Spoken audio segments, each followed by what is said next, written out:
తెలియని వాళ్ళకు okay, no problem. Easter అంటే అందరికీ తెలుసు, దాంట్లో లాజిక్ అయితే ఏం లేదు. హల్లెలూయా. ఈస్టర్ అని ఎంతమందికి తెలుసు? దేవునికి స్తోత్రం. మీకు తెలీదా? ఓకే, హల్లెలూయా. సరే, మొదటి కొరింథీ పత్రిక 15వ అధ్యాయం 20వ వచనాన్ని నేను చదువుతున్నాను. ఇప్పుడైతే నిద్రించిన వారిలో ప్రథమ ఫలముగా క్రీస్తు మృతులలో నుండి లేపబడి ఉన్నాడు. దేవునికి స్తోత్రం. ప్రేమగల మా తండ్రి, మీకు వందనాలు. పునరుత్థానం విషయంలో ఈరోజు మేము ధ్యానిస్తున్నాము. ఇప్పుడైతే నిద్రించిన వారిలో ప్రథమ ఫలముగా క్రీస్తు మృతులలో నుండి లేపబడి ఉన్నాడని, ఒక మనిషితో మరణం వచ్చింది, మనిషి ద్వారానే జీవం కూడా రావాలని, ఆదామునందు మాకు మరణం ఎలాగొచ్చిందో క్రీస్తునందు మేమందరము బ్రతికింపబడతామని, ప్రతివాడు తన తన వరుసలో బ్రతికింపబడతారని, ప్రథమ ఫలం క్రీస్తు కనుక తర్వాత క్రీస్తు వచ్చినప్పుడు ఆయన వారు బ్రతికింపబడతారని మీరు సెలవిచ్చిన ఈ మాటల్లోని ఆంతర్యాన్ని మేము అర్థం చేసుకొని, మేము పునరుత్థానంలో ఉన్నామో లేదో మా జీవితాలను మేము పరీక్షించుకొని, పునరుత్థానంలో మేము కూడా ఉండటానికి మమ్మల్ని బలపరిచి కేవలము నీ మహిమ కొరికే సాక్షులుగా నిలబెట్టండి స్వామి. పునరుత్థానం అంటే ఏంటో, పునరుత్థానంలో ఎలా ఉన్నామో చూసుకోవాలో, పునరుత్థానం ఎన్నిసార్లు జరుగుతుందో ఈ విషయాలలో మాకు చక్కటి జ్ఞానం ఇచ్చి మీ మహిమకు సాక్షులుగా నిలబెట్టుకోనమని యేసు నామమున ప్రార్థన చేస్తున్నాము తండ్రి. ఆమేన్. హల్లెలూయా. సరే, పునరుద్ధానం అంటే అందరికీ తెలుసు, యేసు ప్రభుల వారు సమాధి నుంచి లేపబడ్డాడు అని. హల్లెలూయా. యేసు ప్రభుల వారు సమాధి నుంచి లేపబడ్డాడు. దేవునికి స్తోత్రం. పునరుద్ధానం అనే మాటకు వాస్తవంగా అర్థం ఏంటి అంటే, యేసు ప్రభుల వారు ఒక కొటేషన్ ఇచ్చాడు. మరియ మార్తల తమ్ముడైనటువంటి లాజరు చచ్చిపోయినప్పుడు యోహాను సువార్త 11వ అధ్యాయంలోకి వెళ్ళి 25వ వచనాన్ని కనుక చూస్తే యేసు ప్రభు అంటాడు, పునరుత్థానాన్ని నేనే, జీవాన్ని కూడా నేనే. పునరుత్థానమును నేనే, జీవం అంటే ఎవరో కాదు, నేనే. చచ్చిపోయిన వాడు లేవాలి అంటే ఎవరో కాదు, క్రీస్తే. అంటే ప్రపంచంలో చనిపోయి బ్రతికిన వాళ్ళు చాలామంది ఉన్నారు, కానీ వాళ్ళు మళ్ళీ చచ్చిపోయారు. మీరు బైబిల్ని చదవండి, పాత నిబంధనలో చూసినా క్రొత్త నిబంధనలో చూసినా, పాత నిబంధనలో చెప్తారు ఎవరైనా చనిపోయి లేచిన వాళ్ళు? చెప్పరా? దేవునికి స్తోత్రం. ఏలియా ప్రార్థన చేస్తే, అవునా? ఇంకా ఎలీషా ప్రార్థన చేస్తే ఓకే. కొత్త నిబంధనలో చూసినా కూడా చచ్చిపోయిన వాళ్ళు లేచారు. ఇందాక లాజరు అని పేరు చెప్పారు, యాయిరు కుమార్తె. అంతేందుకు పేతురు తబితను లేపాడు. హల్లెలూయా. పౌలు ఒక యవనస్తుని లేపాడు, మళ్ళీ చచ్చిపోయారు వాళ్ళు. కానీ చనిపోయి తిరిగి లేచిన తర్వాత చనిపోకుండా ఉండే స్థితి పునరుత్థానము. హల్లెలూయా. కాబట్టి పునరుత్థానం అంటే మీకు అర్థమైంది. ఇప్పుడు యేసుక్రీస్తు లేచాడని మనం సంతోషిస్తూ ఉన్నాం. యేసుక్రీస్తు లేచాడని ప్రపంచమంతా కూడా ఎక్కడ చూసినా నేడు యేసు నేడు పుట్టెను, యేసు నేడు లేచెను. హల్లెలూయా. దేవునికి స్తోత్రం. ఏదో ఒకటి, క్రీస్తు నేడు పుట్టెను, క్రీస్తు నేడు లేచెను. దేవునికి స్తోత్రం. సరే, ఆయన లేచాడు, బాగుంది. మనం లేచామా? మనం లేపబడే స్థితిలో ఉన్నామా అనేది మనకు అర్థం కావాలి. అందుకే ఇంతవరకు ప్రపంచంలో చాలామంది మనుషులు పుట్టారు, ఆదాము నుంచి మొదలు పట్టుకొని ఈ రోజు దాకా కూడా చూస్తే చాలామంది పుడుతున్నారు, చచ్చిపోతూ ఉన్నారు. కానీ ఎవడు కూడా చచ్చిపోయిన తర్వాత లేచి మళ్ళీ చావకుండా బ్రతికినటువంటి వాడు ఈ ప్రపంచంలో ఒకే ఒక్క మనుషుడు ఉన్నాడు. ఆయన ప్రభు అయిన క్రీస్తు అని మనకు బైబిల్ బోధిస్తూ ఉంది. అందుకే 20వ వచనంలో ఇప్పుడైతే దేవునికి స్తోత్రం. ఆ మాట దాదాపు యేసు ప్రభుల వారు చనిపోయి తిరిగి లేచిన ఆ మొదటి శతాబ్దంలోనే పౌలు ద్వారా సంఘానికి దేవుడు తెలియపరుస్తా ఉన్నాడు. ఇప్పుడైతే నిద్రించిన వారిలో ప్రథమ ఫలముగా క్రీస్తు మృతులలో నుండి లేపబడి ఉన్నాడు. దేవునికి స్తోత్రం. ఎందుకు అంటే దానికి చాలా ఆధారాలు ఉన్నాయి. యేసు ప్రభు చనిపోయి లేచిన తర్వాత ఆయన, మీరు ఇదే 1 కొరింథీ పత్రిక 15 అధ్యాయం మొదటి నుంచి చదువుకోండి. ఇంటికి వెళ్ళిన తర్వాత దాదాపుగా 500కు ఎక్కువైన సహోదరులు సాక్ష్యం పలికారు. దేవునికి స్తోత్రం. ఆ రీతిగా యేసు ప్రభు చరిత్ర ఉంది, చరిత్రలో ఆధారాలు ఉన్నాయి.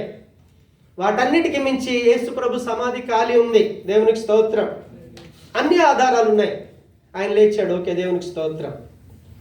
కానీ ఈరోజు క్రైస్తవులమని, క్రీస్తును వెంబడిస్తున్న ప్రజలమని మనం కూడా ఈరోజు ఏం చేస్తున్నామంటే, యేసు ప్రభు లేచాడు కాబట్టి మనం ఆనందిస్తూ ఉన్నాం.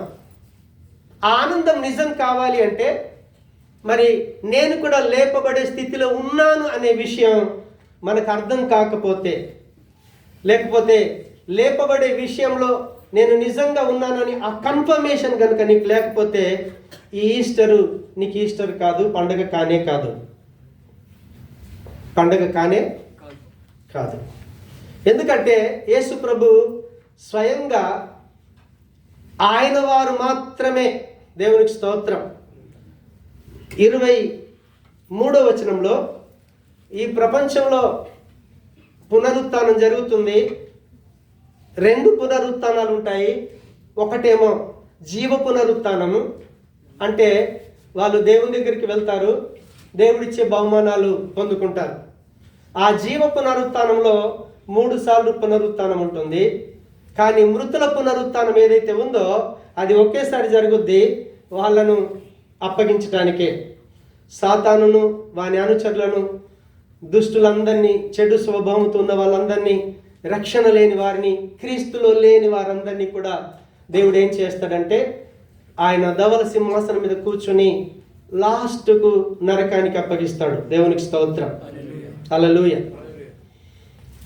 అయితే ఇప్పుడు నిజంగా మనం పునరుత్థానంలో ఉన్నాము అని మనం ఎలా చెప్పగలుగుతాం? చెప్పటానికి మన దగ్గర ఏమైనా ఆధారం ఉందా?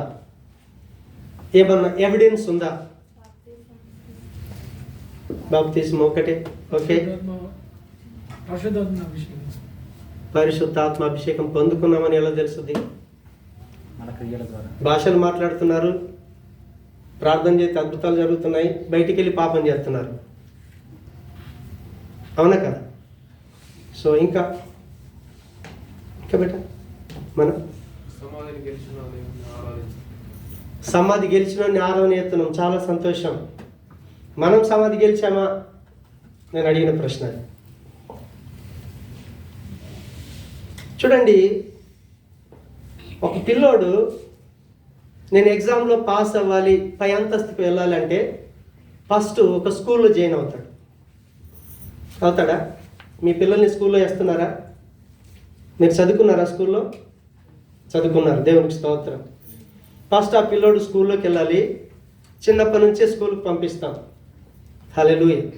ఆ తర్వాత టీచర్స్ వాడికి బోధిస్తూ ఉంటాడు, చెప్పే విషయాలు గ్రహించిన కొలది ఇయర్ ఎండింగ్ రాగానే ఏం చేస్తాడంటే, బాబు నువ్వు ఈ క్లాస్ నుంచి పైకి వెళ్ళాలంటే నీకు పరీక్ష ఉంది, ఆ పరీక్షలో నువ్వు పరీక్ష చేసుకొని నీ రిజల్ట్ ఏంటో కాగితం మీద, నీ ఉద్దేశం ఏంటో, నీ పరిస్థితి ఏంటో అక్కడ రాసిన తర్వాత దాన్ని బట్టి నువ్వు పాస్ అయ్యావు అని, ఇగో నీ 100 మార్కులకి 35 వచ్చాయి, యు పాస్, ప్రూఫ్.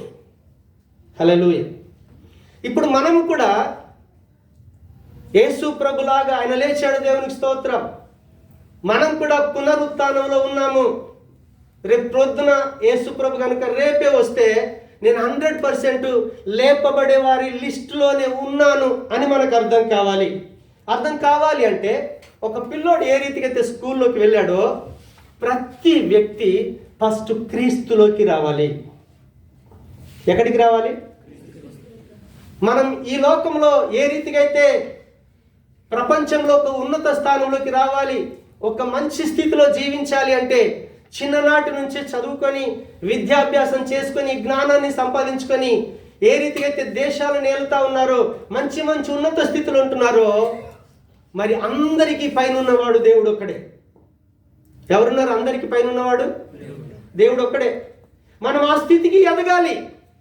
ఆ స్థితికి ఎదగాలంటే అక్కడి నుంచి వచ్చిన వాడు ఈ భూమి మీద ఎవడన్నా ఉన్నాడు అంటే ఒకే ఒక్కడు ఉన్నాడు, ప్రభు అయినటువంటి యేసుక్రీస్తుల వారు. ఇప్పుడు మనం ఆ క్రీస్తులోకి రావాలి. మీరు 1 కొరింథీ పత్రిక 1:9 తర్వాత చదువుకోనండి. మనందరికీ, ప్రపంచంలోని మనుషులందరికీ ప్రాణమును, ఆత్మను, శరీరాన్ని ఇచ్చినటువంటి దేవుడు ఎక్కడికి ఈ ప్రజలందరినీ నడిపించాడు, పిలిచాడంటే మనకు ప్రభువును, ఆయనకు కుమారుడైనటువంటి యేసుక్రీస్తు యొక్క సహవాసానికి పిలిచాడు. ఎందుకంటే ఆయన ఒక్కడే పరలోకం నుంచి వచ్చాడు. మీరందరూ కూడా పరలోకం వెళ్ళాలి. పరలోకం వెళ్ళాలంటే ఆయన దగ్గరికే వెళ్ళాలి. సరే, ఆయన మంచోడు, చనిపోయాడు, తిరిగి లేచాడు, పరలోకానికి వెళ్ళిపోయాడు. ఆయన వెళ్ళిపోయాడని మనం సంతోషిస్తున్నాం. మనకున్న విశ్వాసం ఏంటంటే మన నాయకుడు వెళ్ళాడు, మనం కూడా వెళ్తాము. అవునా కదా? జగన్ గారు గెలిచారు అసెంబ్లీలో. ఆయన నాయకుడు కాబట్టి ఆయన పార్టీలందరికీ ఏంటి, మేము మంత్రులం అవుతాము. వాళ్ళ ఆశకు ఒక ఆధారం ఉంది. అదే రీతిగా మనందరికీ నాయకుడైనటువంటి పరలోకం నుంచి వచ్చినటువంటి యేసు ప్రభుల వారు మనకు నాయకుడిగా ఉన్నాడు. మనలాగే బ్రతికాడు. ఆయన చచ్చిపోయాడు, తిరిగి లేచాడు, పరలోకానికి వెళ్ళాడు. కాబట్టి ఇప్పుడు వాక్యం చదువుకున్నాం. మనం అందరం ఆదాము ద్వారా వెళ్ళి పనికొచ్చాం. ఎవరి ద్వారా వచ్చాం? మీ అమ్మ నాన్న అందరినీ మనం ఒక బ్యాక్కి వెళ్ళిపోతే మన అందరి అమ్మ నాన్న ఎవరు అంటే ఆదాము అవ్వలే. నా తెలంగాణ కాదు, ఆంధ్ర కాదు, మాది భారతదేశం కాదు, పాకిస్తాన్ కాదు. హల్లెలూయా. ప్రాంతాలు ఉన్నాయి. దేవునికి స్తోత్రం. ప్రాంతాలను ఎందుకు పెట్టాడో తెలుసా? అక్కడున్న ప్రజలు కొద్ది మందిగా కలిసి దేవుణ్ణి వెతుకుతారేమోనని సరిహద్దులను దేవుడు ఏర్పాటు చేశాడు. దేవునికి స్తోత్రం. కానీ మనుషులందరినీ పుట్టించిన వాడు ఒకే ఒక్కడు, ఆయన దేవుడు. దేవునికి స్తోత్రం. ఇప్పుడు ఆ దేవుడి దగ్గరికి మనం వెళ్ళాలి అంటే క్రీస్తు దగ్గరికి వెళ్ళాలి. క్రీస్తులో మనం ఉండాలి. క్రీస్తులో ఉంటే ఆయన, ఇప్పుడు ఆదాము ద్వారా మనకు జన్మం వచ్చింది.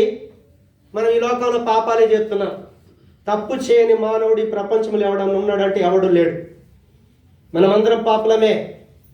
తప్పు చేయకుండా పాపం లేక జీవించిన మనుషుడు ఎవడు అని అంటే ఒకే ఒక్కడు, ప్రభు అయిన యేసుక్రీస్తు. అందుకే ఆదాము ద్వారా మనకు మరణం వచ్చింది. కానీ అదే యేసుక్రీస్తు ద్వారా మనందరికీ జీవం వచ్చింది. కారణం ఏంటిదంటే ఆయనను మనం నమ్మటం ద్వారా, ఆయనను విశ్వసించటం ద్వారా. ఇప్పుడు స్కూల్లోకి వెళ్తే ఒక సబ్జెక్ట్ ఇచ్చి వాళ్ళకు ఒక అంశాన్ని చెప్పి ఏ రీతి అయితే జ్ఞానాన్ని బోధిస్తారో, ఇప్పుడు క్రీస్తు దగ్గరికి వచ్చిన తర్వాత ఆ వ్యక్తికి ఏం బోధించబడాలో చెప్తారా? క్రీస్తులోకి మనం వెళ్ళిపోవాలి. క్రీస్తులోకి వెళ్ళిపోదామంటే ఒక వస్తువు కాదు, దాంట్లోకి వెళ్ళిపోవటానికి. చర్చిలోకి వచ్చారంటే మనం చెప్పొచ్చు లోపల ఉన్న మన ఫోటో తీసి చూపించి. కానీ క్రీస్తులో మనం ఉండాలి అంటే ఎలా ఉండగలుగుతాం? హల్లెలూయా. సువార్త ఏంటి? ఆ సువార్త క్రీస్తుని గురించి ఏమని చెప్పాలి?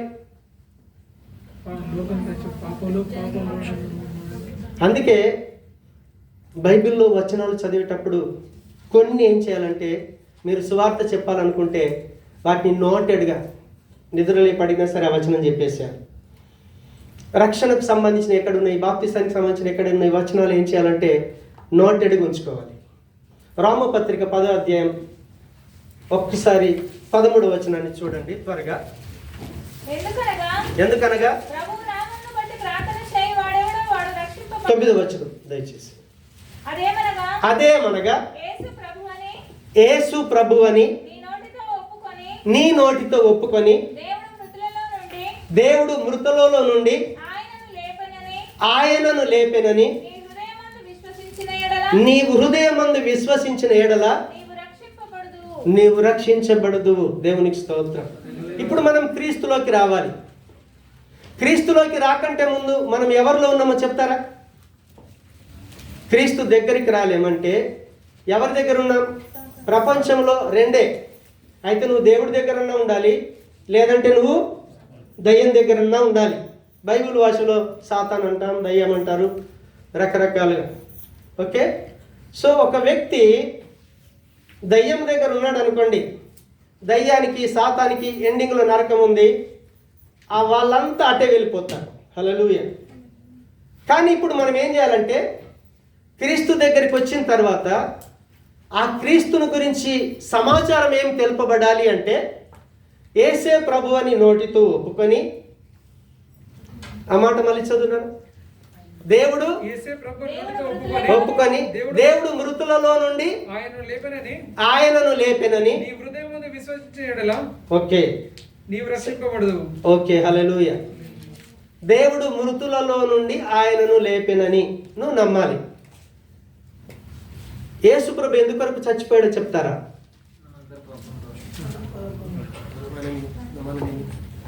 త్వరగా చెప్పాలి. నా హల్లెలూయా. ఏ వ్యక్తి అయితే చర్చికి వచ్చిన తర్వాత యేసుక్రీస్తుని గురించినటువంటి సమాచారం అంతా వింటున్నప్పుడు, ఆయన నిజంగా దేవుడని, ప్రభుడని, ఆయననే సృష్టికర్త అని ఆ సమాచారం అంతా తెలిసిన తర్వాత ఆ వ్యక్తి ఎలా సిద్ధపడాలంటే, ఆయననే దేవుడు, ఆయననే దేవుడు అని సీక్రెట్గా కాదు, బహిర్గతంగా నోటితో ఒప్పుకునే స్థితిలోకి ఆ వ్యక్తి రావాలి. ఆ వ్యక్తి ఆ రీతిగా వచ్చిన తర్వాత ఆ వ్యక్తి ఇప్పుడు ఏమని నమ్మాలి అంటే, నా పాపాల కొరకు యేసు ప్రభు చచ్చిపోయాడు. ఎవరి పాపం కొరకు? ఆయన పాపుల కొరకు చచ్చిపోయాడు. కానీ ఆ పాపుల లిస్టులో మనం ఉన్నాం. ఎవడో కాదో, నువ్వు నేను మనమందరం ఉన్నాం. మనమందరం ఉన్నాం కాబట్టి వ్యక్తిగతంగా నేనేం చేయాలంటే, నా పాపాల కొరకే యేసు ప్రభు శిలువలో చచ్చిపోయాడు, సమాధి చేయబడ్డాడు. మనం గుడ్ ఫ్రైడే అని 7 మాటలు ధ్యానించాం. యేసు ప్రభు ఎందుకొరకు చచ్చిపోయాడు, అన్ని విషయాలు ధ్యానించాం, మనందరికీ తెలుసు. అవునా? పాపముల కొరకే. ఆయన పవిత్రుడు, ఆయన నిర్దోషి, నిష్కలంకుడు, ఆయన న్యాయవంతుడు, ఆయన పవిత్రుడు. మరణం ఆయనను తాకలేదు. ఆయన జీవాధిపతి. ఆయన జీవాధిపతి. ఒకడికి జీవం ఇవ్వాలంటే దానికి అధికారం కలిగిన వాడు యేసు ప్రభుల వారు. కానీ ఆయన చచ్చిపోవటానికి గల కారణం ఏంటి అంటే, కేవలము నీ మనందరి పాపాల్ని ఆయన మీద వేసుకున్నాడు. ఆయన పాపముగా చేయబడ్డాడు. తండ్రి అయిన దేవుడు ఒక్క క్షణం చేయి విడిచిపెట్టగానే మరణము ఆయనను ఆవరించింది. మన పాపాల కొరకు యేసు ప్రభు చచ్చిపోయాడు. అంటే నా పాపం కొరకు ఒక వ్యక్తి ఆయనను నా పాపం కొరకే చచ్చిపోయాడు అనే విషయం నువ్వు అర్థం చేసుకోగలిగితే, అప్పుడు నువ్వేం చెప్తావంటే, ఓహో చచ్చిపోయినాడు, ఆ రోజే లేచాడు కదా. ఈ రోజు కాదు, దేవునికి స్తోత్రం. ఈరోజు ఈస్టర్ కాదు, ఈస్టర్ జరిగిపోయింది. జరిగిపోయి దాదాపు 2000 సంవత్సరాలైనా యేసు ప్రభును చంపేస్తున్నారు, పడుకోబెడుతున్నారు, మళ్ళీ లేపుతున్నారు, ఆనందిస్తున్నారు, వెళ్ళిపోతున్నారే తప్ప నా పాపం కొరకు చచ్చిపోయాడు.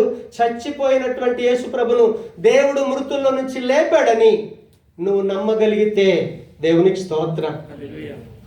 నువ్వేమని నమ్మాలి? నా పాపాల కొరకు యేసు ప్రభు చచ్చిపోయాడు. అయితే నా ప్రాణము, నా ఆత్మను, నా శరీరాన్ని ఇచ్చినటువంటి నా దేవుడు నా స్థానంలో యేసుని చంపేశాడు. చివరికత్తే నన్ను జీవింపజేయటం కొరకని ఆయనను లేపాడని నువ్వు నమ్మగలిగితే అప్పుడు నీ జీవితం క్రీస్తులోకి వస్తుంది. నువ్వు అప్పుడు యేసు ప్రభులోకి వస్తావు. సరే, యేసు ప్రభు ఎక్కడున్నాడు చూపిస్తారా? ఎవడన్నా అడుగుతాడు మిమ్మల్ని వచ్చి, సార్ యేసు ప్రభు ఎక్కడున్నాడు? బైబిల్ ఎక్కడన్నా మీకు వాక్యం ఆధారం ఉందా యేసు ప్రభు ఇలా ఉన్నాడు అని చెప్పడానికి?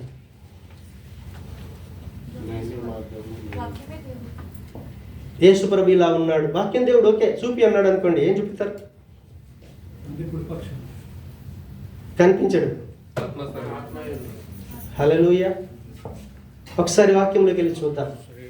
1 కొరింథీ పత్రిక 12వ అధ్యాయం 12వ వచనం త్వరగా చదవాలి. ఎలాగు శరీరం ఏకమై ఉన్నను, అనేకమైన అవయవములు కలిగి ఉన్నదో, అనేకమైన అవయవములు కలిగి ఉన్నవో, ఎలాగు శరీరం యొక్క అవయవములన్నీ అనేకములై ఉన్నను, ఒక్క శరీరమై ఉన్నవో, అలాగే క్రీస్తు ఉన్నాడు. దేవునికి స్తోత్రం. ఇంకేమంటున్నాడు తెలుసా? అదే కొరింథీ పత్రిక 12వ అధ్యాయం 27వ వచనం ఒకసారి చదువునాను.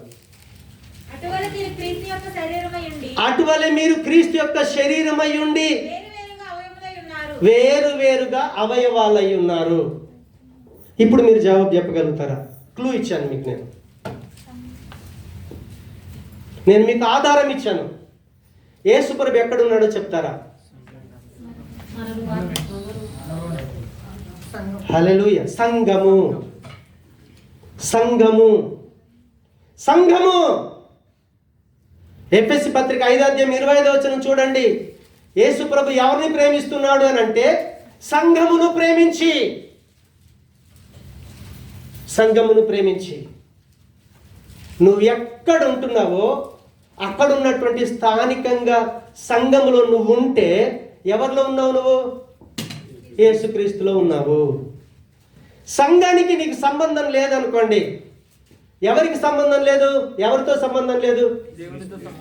యేసు ప్రభుతో నీకు టచ్ లేదు, నువ్వు భ్రమలో ఉన్నావు.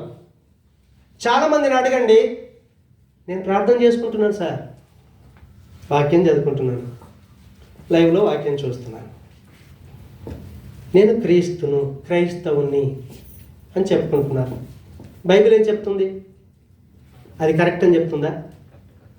కరెక్ట్ అని చెప్తా. దేవునికి స్తోత్రం. లైవ్లో వాక్యం చూస్తే యేసుప్రభు శరీరానికి నీకు సంబంధం లేదు. మనం రకరకాల కులాల నుంచి, రకరకాల మతాల నుంచి మన పాపాన్ని ఒప్పుకొని, నా పాపం కొరకు యేసయ్య చచ్చిపోయాడు అని నువ్వు ఎప్పుడైతే నమ్ముతున్నావో ఆయన నీ పాపాలన్నీ క్షమిస్తున్నాడు. ఆయన నిన్ను తనలో చేర్చుకుంటున్నాడు. అందుకే యేసుప్రభు ఒక మాట చెప్పాడు. మీరు యోహాను సువార్త 15వ అధ్యాయం తర్వాత చదువుకోండి, 3వ వచనం నుంచి. 1వ వచనం అంటాడు, నేను ద్రాక్షవల్లిని, మీరందరూ కూడా తీగలు. ఈ తీగలు ద్రాక్షవల్లిలో నిలిచి ఉంటేనే గాని నాలో ఉన్న జీవం నీలోకి రాదు. నాలో ఉన్న జీవంలో మీరు ఫలింపలేరు. నాకు వేరుగా ఉండి మీరేమీ చేయలేరు. స్థానికంగా ఉన్న సంఘము క్రీస్తు శరీరం. మనందరినీ దేవుడు తన అవయవాలుగా చేసుకున్నాడు. ఒకరికి పాడే తలంత ఇచ్చాడు, ఒకరికి డోలు కొట్టే తలంత ఇచ్చాడు, ఒకరికి ప్రార్థన చేసే తలంత ఇచ్చాడు, ఒకరికి ఏమో అధికారం ఇచ్చి ఎవరైనా బ్రతుకుతున్నారో ఏం చేస్తున్నారో వాకపు చేయటానికి పెద్దలుగా ఉంచాడు, కొందరికి సలహా ఇచ్చేవారిగా ఉంచాడు, కొందరిని వాక్యం చెప్పేవారిగా ఉంచాడు. అందరినీ కలిపి ఆయన శరీరంగా చేసుకున్నాడు. మనం అందరం కలిస్తే క్రీస్తు శరీరం. అందుకే 1 తిమోతి పత్రికలో పౌలు అంటాడు 3వ అధ్యాయంలో, ఏమంటాడో తెలుసా? లోకానికి క్రీస్తును మీరు చూపించాలి అంటే సంఘము సత్యమునకు స్తంభము. ఎవరికన్నా మీరు యేసుప్రభుని చూపించాలంటే మీ జీవితాల్ని చూస్తేనే క్రీస్తు కనిపించాలి. బైబిల్లో చదువుకుంటే క్రీస్తు కనిపించడు. నువ్వు స్థానికంగా ఉన్న సంఘానికి రాకుండా నువ్వు ఒంటరిగా జీవిస్తే క్రీస్తుకు నీకు సంబంధం లేదు. నీలో క్రీస్తు కనిపించడు.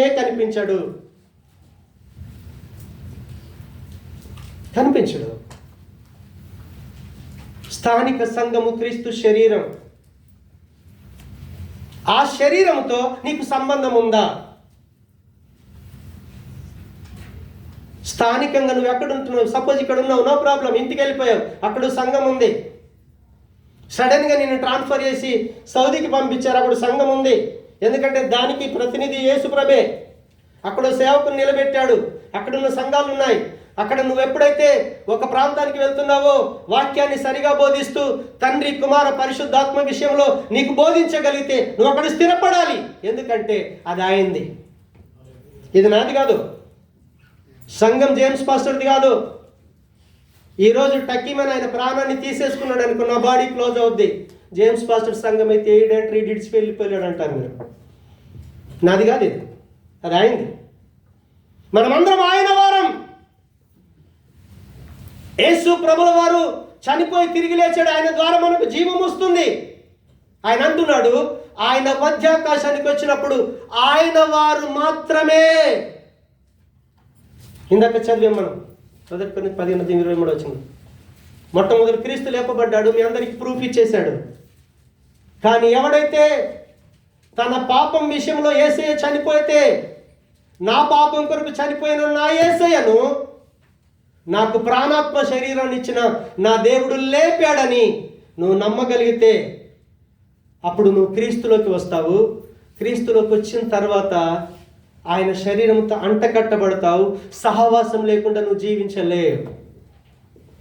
ఒక చేప పిల్ల నీళ్ళలో ఏ రీతి అయితే బ్రతకగలుగుతుందో, ఒక విశ్వాసి, ఒక నిజమైన క్రైస్తవుడు స్థానికంగా సంఘముతో సంబంధం లేకుండా వాడు బ్రతకలేడు. సరే, దేవునికి స్తోత్రం, నా పాపాల కొరికి చచ్చిపోయాడని నేను నమ్మాను, క్రీస్తుని అంగీకరించాను, బాప్తిస్మం పొందాను. బాప్తిస్మం పొందిన తర్వాత స్థానికంగా సంఘస్థులతో మంచి అనుబంధం కలిగి జీవిస్తున్నాను. దేవునికి స్తోత్రం. ఇప్పుడు మనం అందరం ఏమవుతాం చెప్తారా? ఆయన పిల్లలు. ఓకేనా? ఇప్పుడు మన మధ్య రిలేషన్ ఏముంటుంది? ఆయన మనకు తండ్రి, మనమేమవుతాం? సహోదరులు. దేవునికి స్తోత్రం. ఒక స్టూడెంట్ ఎగ్జామ్ రాసిన తర్వాత పాస్ అయ్యాడని ఫస్ట్ ఎవరికి తెలుసుద్దో తెలుసా? బయటోడికి తెలియదు. ఎవరికి తెలుసుద్ది? 10th క్లాస్ ఎగ్జామ్ వచ్చేసింది, 9th క్లాస్ ఎగ్జామ్ వచ్చేసింది. ఫస్ట్ ఆ క్లాసులకు తెలుస్తుంది, ఓహో మోషే గారు ఫస్ట్ ర్యాంక్ వచ్చారండి, జేమ్స్ గారికి 29 వచ్చి ఫెయిల్ అయిపోయాడు. ఫస్ట్ అక్కడ తెలుసుద్ది క్లాసులకి, తర్వాత స్కూల్లో తెలుసుద్ది, ఆ తర్వాత విలేజ్లో తెలిసిపోద్ది, ఆ తర్వాత మన బంధువులకి అందరికీ తెలిసిపోద్ది. అవునా? నువ్వు పాస్ అయ్యావా లేదా అనేది ఎక్కడ తెలియబడాలి? నీ క్లాసులకు తెలియబడాలి. నువ్వు జీవంలో ఉన్నావా లేదో ఎవరికి తెలియాలి? ఫస్ట్ సంఘంలో తెలవాలి. స్థానికంగా నువ్వు ఎక్కడైతే ఉంటున్నావో ఆ సంఘంలో నువ్వు క్రీస్తులో ఉన్నావో లేదో తెలియబడాలి.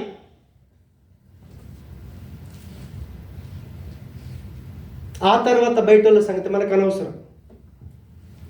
మనం ఆ లిస్టులో ఉన్నామేమో ఆయనకి తెలుసు. మొట్టమొదలు మనం ప్రూఫ్ చేసుకోవాల్సింది ఎక్కడ? స్థానికంగా ఉన్న సంఘంలో. దేవునికి స్తోత్రం. ఇప్పుడు స్థానికంగా ఉన్న సంఘంలో చచ్చిన స్థితిలో ఉన్నామా లేకపోతే బ్రతికిన స్థితిలో ఉన్నామా టెస్ట్ చేయాలంటే ఎలా ప్రూఫ్ చేసుకుంటాం? ఏమైనా ఆధారం ఉందా? వాక్యం. 1 యోహాను పత్రిక ఒకసారి చూద్దాం. హల్లెలూయా. 1 యోహాను పత్రిక 3వ అధ్యాయం 14-15 వచనం.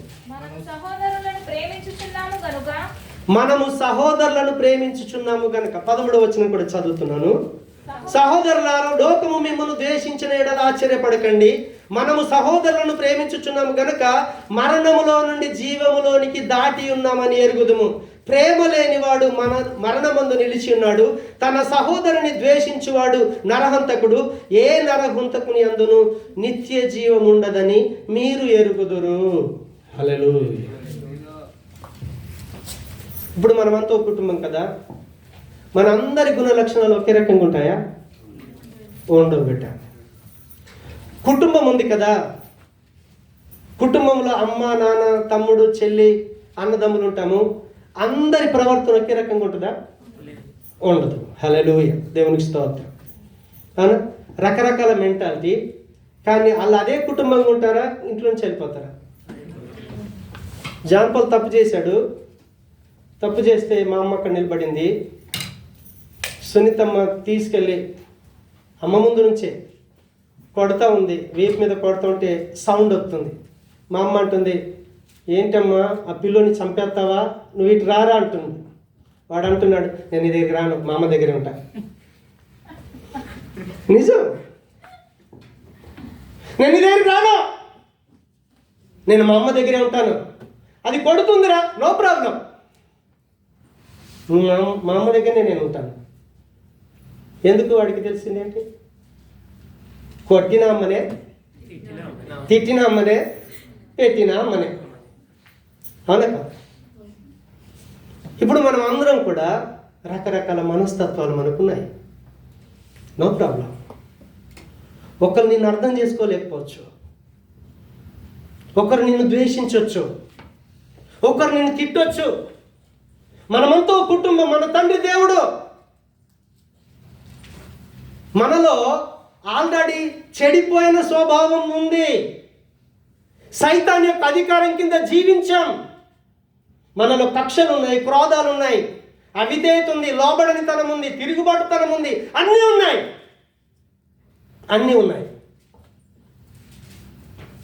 నువ్వు ఎన్ని చెడ్డ గుణాలు కలిగి ఉన్నావో వాటన్నిటి కొరకు చచ్చిపోయింది ఎవరు? యేసుప్రభు చనిపోయాడు. యేసుప్రభు చనిపోతే నువ్వేమని ఒప్పుకున్నావు? నా పాపాల కొరకే ఆయన చచ్చిపోయాడు, నా పాపాల కొరకే, నాలో ఉన్న చెడు కొరకే, నా పాపం కొరకే నా యేసే చచ్చిపోయాడు. కానీ తండ్రి అయిన దేవుడు ఆయనను లేపాడు. సంఘంలోకి వచ్చిన తర్వాత మనలో భిన్నాభిప్రాయాలు ఉన్నా, మన మనస్తత్వాలు వేరు వేరు ఉన్నా, క్రీస్తునకు కలిగిన మనసు మనలోకి రావటం కొరకని దేవుడు ఏం చేశాడంటే మనల్ని పరిశుద్ధాత్మ చేత ముద్రించాడు. దేవునికి స్తోత్రం. మనం ఏం జరిగినా ఏం చేయాలి? ఖచ్చితంగా క్షమించాల్సిందే. నన్ను తిట్టినా సరే, నన్ను కొట్టినా సరే, ఆయన నా సహోదరుడు కాబట్టి. ఒక పిల్లోడు కొట్టినా సరే అమ్మ అని ఎలా వెళ్తాడో, సంఘంలో ఏం జరిగినా పరిశుద్ధాత్మ దేవుని సహాయంతో మనం ఏం చేయాలి? కలిసే జీవించాలి. సాతానుగాడు విడగొట్టడానికి చూస్తాడు. సాతానుగాడు ఏం చేస్తాడంటే, నాన్న నువ్వు ఈ తప్పు ఉంది అని చెప్పామనుకో, ఇక్కడ మానేసి ఇంకో దుకాణంలోకి వెళ్ళిపోతాడు. కొంతమంది పిల్లలు ఉన్నారు, నాన్న నీ జీవితం సరిగా లేదు, వేరే షాప్లోకి వెళ్ళిపోయాడు, అక్కడ కొనసాగిస్తూ ఉన్నాడు, నో ప్రాబ్లం. నీకెవరితో టచ్ లేదు? అసలు క్రీస్తుతో టచ్ లేదు. క్రీస్తుతో టచ్ ఉంటే నువ్వేం చేయాలి? దేవుడు నీలో ఈ లోపం ఉన్నదని ఎప్పుడైతే చెప్తున్నాడో దానికి విధేయత చూపించాలి. కానీ మనలో అవిధేయత చూపించే గుణం ఉంది, నో ప్రాబ్లం. ఆ అవిధేయత నుంచి విధేయతలోకి రావడం కొరకని మనల్ని ప్రేమించినటువంటి ప్రేమ స్వరూపి అయినటువంటి దేవుడు ఏం చేశాడంటే, ఆయన ఆత్మలో మనకు పాలు ఇచ్చాడు. 1 యోహాను 4వ అధ్యాయం 13వ వచనం చూడండి ఒకసారి. 13వ వచనం. దీని వలన మనం ఆయన యందు నిలిచి ఉన్నామని, ఆయన మన యందున్నాడని తెలుసుకొనిచున్నాము. ఏలనగా ఆయన మనకు తన ఆత్మలో పాలు దయచేసి ఉన్నాడు. దేవునికి స్తోత్రం. యేసు ప్రభులో ఏ ఆత్మ ఉందో అదే ఆత్మతో దేవుడు మనకు పాలి భాగస్తులుగా చేశాడు. మీరు ఇప్పుడు ఆస్తి సంపాదిస్తున్నారు, మీ పిల్లలకి ఏం చేస్తారు? పాలిస్తారు, దాంట్లో షేర్. దేవునికి స్తోత్రం. నేనేం సంపాదించానో నా కొడుకు అక్కడ ఏముంటుంది? వాడి భాగం వాడికి ఉంటుంది. మీరేం సంపాదించారో మీ పిల్లలకి ఆ భాగం ఉంటుంది. అదే రీతిగా మన దేవుని యొక్క ఆస్తిలో మనకు భాగం ఉంటుంది. దేవునికి ఉన్న ఆస్తి ఏంటో చెప్తారా? దేవునికి ఉన్న ఆస్తి, ఆయన దగ్గర ఉన్న సంపద ఏంటో చెప్తారా? గోసన్న గారు ఒక పాట పాడారు, ఏంటో తెలుసా? సుగుణాల సంపన్నుడా, స్తుతి గానాల వారసుడా, జీవింతును నిత్యము నీ నీడలో, ఆస్వాదింతును నీ మాటల మకరంధము. దేవుళ్ళు ఏమున్నాయంటే అన్ని మంచి గుణాలు. మనలో చెడు గుణాలు ఉన్నాయి, మనం మనుషులం. కానీ ఆయనలో ఉన్నటువంటి మంచి మనకు రావాలని ఆయన ఆత్మలో దేవుడు మనల్ని పాలి భాగస్తులుగా చేశాడు. దేవునికి స్తోత్రం. అంటే ఇప్పుడు ఆయనలో ఉన్న మంచి మనలో కొత్తది.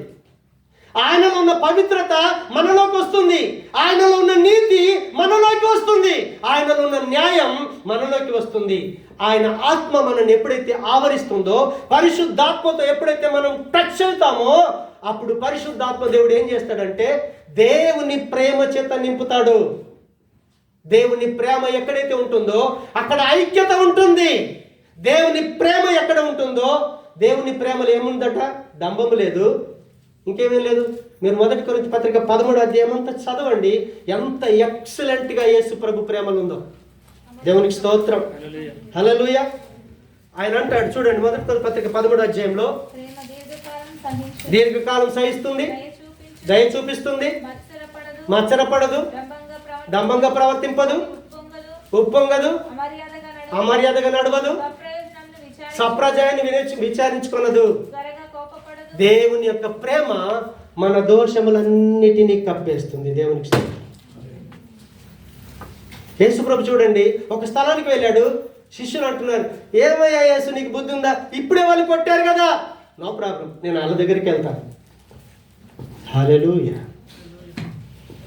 దేవుడు ప్రేమస్వరూపి.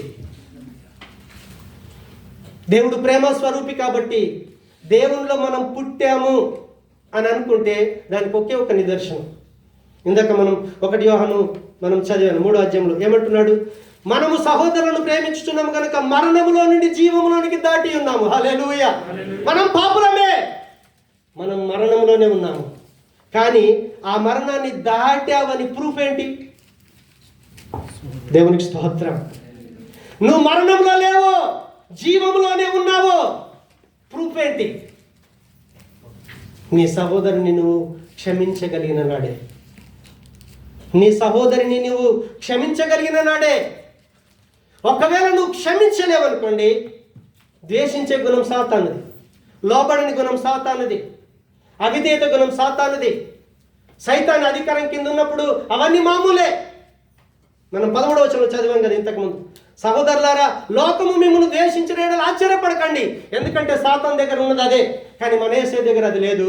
మన యేసయ్య దగ్గర క్షమించే గుణం ఉంది. నా పాపాలకు నేను క్షమించబడ్డాను, దేవుడు నన్ను రక్షించాడు, శిక్షతో సంబంధం లేదు అని అనుకున్నప్పుడు నీలో ఉన్నటువంటి ఆ ద్వేషాన్ని, ఆ కోపాన్ని, అవిధేయతను చంపేసుకుంటావు. దేవునికి స్తోత్రం. క్షమించేస్తాం, క్షమించేసి ఒక కుటుంబంలాగా కలిసిపోతాము. అలా కుటుంబంగా కలిసిన రోజే ఇంకా అంటాడు చూడండి, 1 యోహాను పత్రిక 4వ అధ్యాయం 12వ వచనం, ఏ మానవుడును దేవుడిని ఎప్పుడును చూచి ఉండలేదు. మనం ఒకరినొకడు ప్రేమించిన యెడల మనం ఆయన యందు నిలిచి ఉందుము. మనం ప్రేమించిన యెడల దేవుడు మన యందు నిలిచిండును, ఆయన ప్రేమ యందు మనము సంపూర్ణమగుము. ఆయన ప్రేమ మన యందు సంపూర్ణమగును. దీని వలన మనం ఆయన యందు నిలిచి ఉన్నామని, ఆయన మన యందు ఉన్నాడని తెలుసుకొనుచున్నాము. దేవునికి స్తోత్రం. క్రీస్తులో నువ్వు ఉన్నావా? క్రీస్తు నీతో ఉన్నాడా? ప్రూఫ్ ఏంటంటే ఖచ్చితంగా నీ సంఘములో ఉన్నటువంటి ప్రతి ఒక్క సహోదరుని, సహోదరిని నువ్వు ప్రేమించవలసిందే. కొంతమంది ఏం చేస్తారంటే ఆలదాలే ఇంకొకరితో ప్రేజలాడు ఉండదు, లేకపోతే కాపరితోనే వేరే విశ్వాసతో సంబంధం ఉండదు. కాపరితో, తోటి విశ్వాసులందరితో, కాపరి విశ్వాసులందరితో అలాంటి రిలేషన్ ఎప్పుడైతే కలిగి ఉన్నావో దానికి ప్రూఫ్ ఏంటంటే నువ్వు మరణంలో లేవు, నువ్వు జీవంలోకి వచ్చావు, దాన్ని దాటేసావు. దేవునికి స్తోత్రం. రేపు ప్రొద్దున యేసు ప్రభు వచ్చాడు అనుకోండి, 100% లేపబడే లిస్టులోనే ఉన్నావు, లేదంటే నువ్వు మరణ స్థితిలోనే ఉన్నావు, లేదంటే నువ్వు భ్రమపడుతున్నావు. ఏంటంటే నేను యేసు ప్రభువుని నమ్ముకున్నాను, నేను బైబిల్ చదువుకుంటున్నాను, ప్రార్థన చేసుకుంటున్నాను, సంఘానికి వెళ్తే ఏంట్లే, వెళ్ళకపోతే ఏంట్లే, సంఘస్థులతో నాకు సంబంధం ఉంటే ఏంటి, లేకపోతే నాకేంటి, కాపరితో నాకేంటి సంబంధం, నేను ముందుగా ప్రార్థన చేసుకుంటున్నాను కదా. దయచేసి మనం ఆ భ్రమలో ఉంటే వాక్యం స్పష్టంగా చెప్తా ఉంది, మీరు క్రీస్తులో లేరు. మనం క్రీస్తులో లేకపోతే మనం ఆయన వారము కాము. ఆయన వారం కామనుకోండి, ఆయన మనల్ని విడిచిపెట్టేస్తాడు. ఆయన విడిచిపెట్టాడు అనుకోండి, మిగిలేదేంటో దేవునికి స్తోత్రం. దేవుని చిత్తం అయితే నేను ఈ సబ్జెక్ట్ మళ్ళీ కంటిన్యూ చేస్తాను. పునరుత్థానం ఎన్నిసార్లు ఉంది, ఎవరెవరు ఎత్తబడతారు, ఇప్పుడు లాస్ట్కు ఎత్తబడే వారి స్థితి ఏంటి, దాన్ని మనం ధ్యానిద్దాం. కానీ ఇప్పుడు మనం తెలుసుకోవాల్సింది ఏంటంటే, ఈస్టర్ శుభాకాంక్షలు చెప్తున్న మనం దాన్ని మనం కలిగి ఉన్నామా? పునరుత్థానాన్ని నువ్వు కలిగి ఉన్నావా? నువ్వు కలిగి ఉంటే స్థానికంగా ఉన్న సంఘముతో చక్కటి సంబంధం ఉంటుంది. సంఘస్థుల యొక్క బాధలు, మంచి చెడు పంచుకుంటాం. ఒకవేళ మనలో ఏదైనా చెడు ఉందని దేవుడు నీతో మాట్లాడుతూ ఉంటే, సేవకుడు మాట్లాడుతూ ఉంటే దానిని ఒప్పుకొని విడిచిపెట్టుకుంటాం, ప్రేమతో కలిసిపోతాం. అప్పుడు యేసయ్య నీలో ఉన్నాడు, నువ్వు ఆయనలో ఉంటావు. మనం ఎత్తబడే స్థితిలో ఉంటాము. మనం అందరం కూడా పునరుత్థానము యొక్క సంఖ్యలో ఉన్నాము. హల్లెలూయా. ఒకవేళ ఆ స్థితి మనలో లేదనుకోండి, దయచేసి మన జీవితాన్ని మనం విమర్శ చేసుకుందాం. నీ తోటి సహోదర సహోదరులతో నీకు ఎలాంటి రిలేషన్ ఉంది? ఒకవేళ మనలో ఇంకా క్షమించండి ఉంటే క్షమించటానికి, ఒకవేళ విధేయత చూపించకపోతే విధేయత చూపించటానికి, ఒక కాపరితోనే కాదు మనం అందరితో ఆ రిలేషన్షిప్ కలిసి ఉన్నప్పుడు దానికి ప్రూఫ్ ఏంటంటే, దాని రిజల్ట్ ఏంటంటే, నువ్వు మరణాన్ని దాటి ఉన్నావు, లేదంటే నువ్వు మరణమందు నిలిచి ఉన్నావు. మనం మరణమందు నిలిచి ఉంటే మనల్ని సరాసరి రెండవ మరణం నరకానికి తీసుకుని వెళ్తాడు ప్రభు. ఒకవేళ దాన్ని ఛేదించుకొని, వద్దు నా పాపాల కొరకు ఆల్రెడీ యేసే శిక్ష భరించాడు, మళ్ళీ ఆ పాప స్థితిని నేను ఉంచుకుంటే నా కొరకు మళ్ళోసారి యేసు ప్రభు రాడు, ఆయన సిలువలో చచ్చిపోడు, ఒకేసారి చేశాడు, ఇంకా నేను మళ్ళీ దాన్ని కలిగి ఉండటానికి నాకు అవకాశం లేదని దాన్ని విడిచిపెట్టుకోగలిగితే క్రీస్తులో మనం నిలబడతాం, మరణాన్ని దాటుతాం, పునరుత్థానపు లిస్టులోకి వెళ్తాం, జీవము లిస్టులోకి వెళ్తాం. అందుకే యేసుప్రభు అన్నాడు ఏంటో తెలుసా? పునరుత్థానం నేనే, జీవాన్ని కూడా నేనే. మీరు నా వారుగా ఉంటే ఆయన వచ్చినప్పుడు ఒక్కొక్క వరుస క్రమం ఉంది, ఆ క్రమంలో మనం అందరం ఎత్తబడతాం. మనమందరం ఎత్తబడే లిస్టులో ఉండటం కొరకు మన దేవుడికి మనం అప్పగించుకుందాం. నిజంగా ఏ రోజు యేసుప్రభు లేచాడని ఆయన బట్టి సంతోషించడం కాదు, ఆయన మనకు నాయకుడిగా ఉన్నాడు, మనకంటే ముందెళ్ళాడు. ఆయనలాగా మనము పాప స్థితిలో చచ్చిపోవటానికి ఇష్టపడితే, యేసుప్రభు దేని కొరకు చనిపోయాడు? పాపాల కొరకే చనిపోయాడు. మనం కూడా మనలున్న ఇంకేదైతే నీలో మిగిలింది, ఏదైతే చెడు ఉంది, నిన్ను నువ్వు ఎప్పుడైతే గ్రహించుకుంటావో దానిని వెంబడి విడిచిపెట్టుకుంటూ దాని విషయంలో చచ్చిపోవటానికి కనుక సిద్ధపడితే మనం క్రీస్తులో ఉంటాము, నిత్య జీవంలోకి వెళ్తాం. ప్రార్థన చేసుకుందాం. ప్రేమగల మా తండ్రి, మీకు వందనాలు. సంఘం యొక్క ప్రాముఖ్యత ఎంత ఉందో అందుకే ఎఫెసీ పత్రిక 5వ అధ్యాయం 25వ వచనంలో క్రీస్తు సంఘమును ప్రేమించి దానికి కలంకం ముడత ఉండకూడదు అంటున్నాడు. తాను ఏ రీతిగా ప్రేమించాడో మనం కూడా ఆ రీతిగా ప్రేమించే బద్ధులమై ఉన్నామంటున్నాడు. కాబట్టి మన సహోదరులను మన సహోదరిని మనం ప్రేమించే స్థితిలో ఉన్నామా? ద్వేషించే స్థితిలో ఉన్నామా? మన సహోదరులను మనము ప్రేమించుచున్నాము గనుక మరణంలో నుండి జీవంలోకి దాటి ఉన్నామని ఎరుగుతున్నాము. ప్రేమ లేనివాడు మరణమందు నిలిచి ఉన్నాడు.